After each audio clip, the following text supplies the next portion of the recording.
Welcome back to the deep dive. Really glad you could join us today. Yeah, good to be here. This is a fascinating topic we're jumping into. Absolutely. We're looking at something pretty significant today, a big moment unfolding for sports and, well, for India, really. That's right. India making a serious play for the 2030 Commonwealth Games. And the focus is squarely on Ahmedabad. So our mission, our deep dive today, is to unpack why this isn't just, another bid for a sporting event.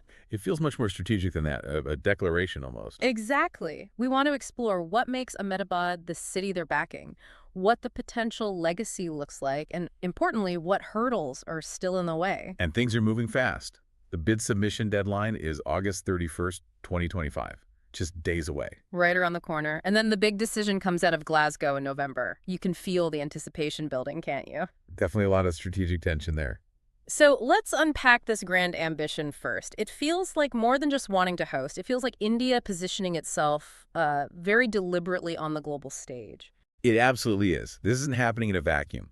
You have to see the 2030 bid connected to India's wider long-term sports strategy. Okay, so what's the connection there? Well, the big one is the Olympics. India is openly talking about bidding for the 2036 Olympic Games. Ah, right. And Ahmedabad is in the mix for that, too. Very much so. It's seen as a potential frontrunner. Yeah. So hosting the Commonwealth Games in 2030 would be, a massive stepping stone, a proving ground. Makes sense, showcasing capability. Exactly. And the groundwork's already been laid. The Indian Olympic Association, the IOA, they gave their formal okay back on August 13th. That followed an earlier expression of interest, didn't it, back in March? Correct. But the really decisive move came just now, August 27th.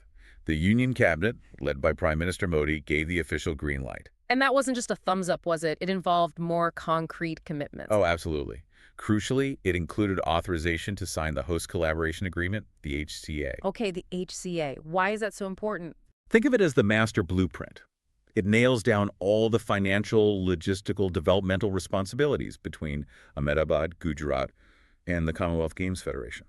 It's the core legal agreement. So, real skin in the game. Precisely. And getting guarantees locked in from various ministries, plus that promise of financial support for the Gujarat government, that shows serious national backing. It's unified. And the timing seems opportune, especially with Canada pulling out of the race. That's a huge factor. Canada withdrawing due to budget concerns definitely clears a major path for India. It makes this a golden opportunity, perhaps one they weren't fully expecting quite so clearly. A bit of strategic luck there. Perhaps. And don't forget, India did host back in 2010 in New Delhi. They have experience, they know what it takes. Right, 20 years later. Time for round two, but maybe with lessons learned. You'd expect so. A more sophisticated approach, building on that institutional memory. Okay, so the government backing is solid, the timing looks good, but let's get specific about the city itself. Why Ahmedabad? It's called a beacon of sporting excellence, but what does that actually mean on the ground? Well, the most obvious answer is infrastructure. World-class infrastructure, some already there, some coming online very fast. Like the big stadium. Exactly. The Narendra Modi Stadium. You can't talk about Ahmedabad without talking about it. It's the world's largest cricket stadium, 130,000 seats. That's just staggering scale. And it's not just big, it's proven, right? Didn't it host the Cricket World Cup final? It did in 2023, and by all accounts, flawlessly. It got high marks for smooth operations, the tech infrastructure, the atmosphere. It showed it can handle a massive global event. That's a major confidence booster for any bid. No question. But it's not just about cricket. There's a huge project underway, the Sardar Vallabhbhai Patel Sports Enclave. Right, I've read about that. What does that involve? It's a state-of-the-art multi-sport complex. Think aquatic center, football stadium, indoor arenas, all designed to meet international standards, specifically with events like the Commonwealth Games in mind. So purpose-built facilities coming through. Yes, and that signals serious long-term investment. Beyond the physical stuff, though, Ahmedabad has this really vibrant sporting culture. Cricket is huge, obviously, but so are wrestling, kabaddi.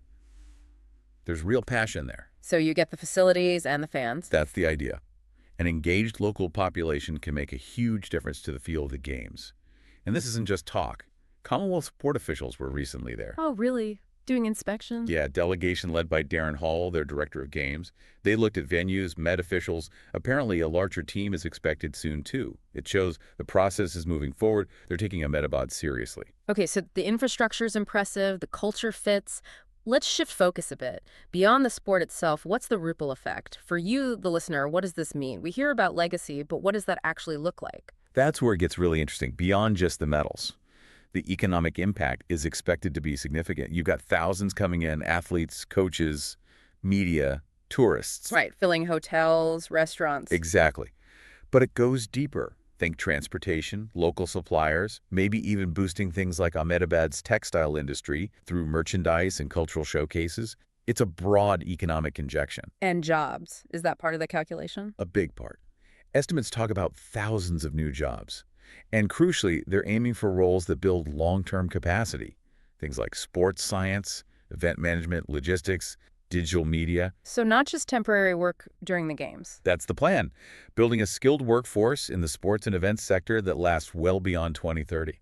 It's about creating an ecosystem. And tourism. Ahmedabad has cultural sites too, doesn't it? Absolutely. The Sabarmati Ashram, the incredible Navratri festivals. It's a chance to put Ahmedabad and Gujarat on the global tourist map in a bigger way, showcasing Indian hospitality and diversity. That makes sense. Using the games as a platform. And maybe the most important legacy, arguably, is inspiration. Hosting the games can ignite passion in young people, encourage sports participation, maybe uncover the next generation of Indian stars. Fostering that sporting culture we talked about. Precisely. It aligns with India's broader goals of making sports a viable career path, promoting health and fitness. It's about nation building, in a way. That's a compelling vision, sustainable growth, skills, inspiration. But let's be realistic. No project this big is without challenges. What are the potential roadblocks or concerns here? Yeah, you have to look at the hurdles. And the first one is always, well, money, the budget. Is it finalized yet? Not yet. It's still being negotiated with Commonwealth Sport. All right. We likely won't see a firm number until late 2025. And that's tricky, especially given recent Commonwealth Games history. Very tricky. Look at Glasgow 2026. They had to drastically scale back their ambition, cutting the budget way down to around 114 million. And that meant cutting sports, Right. right? Yes. Major sports for India were excluded: wrestling, shooting, badminton, hockey, disciplines where India traditionally does very well. So has India addressed this for 2030? Are they asking for those sports back? They proposed keeping them, yes.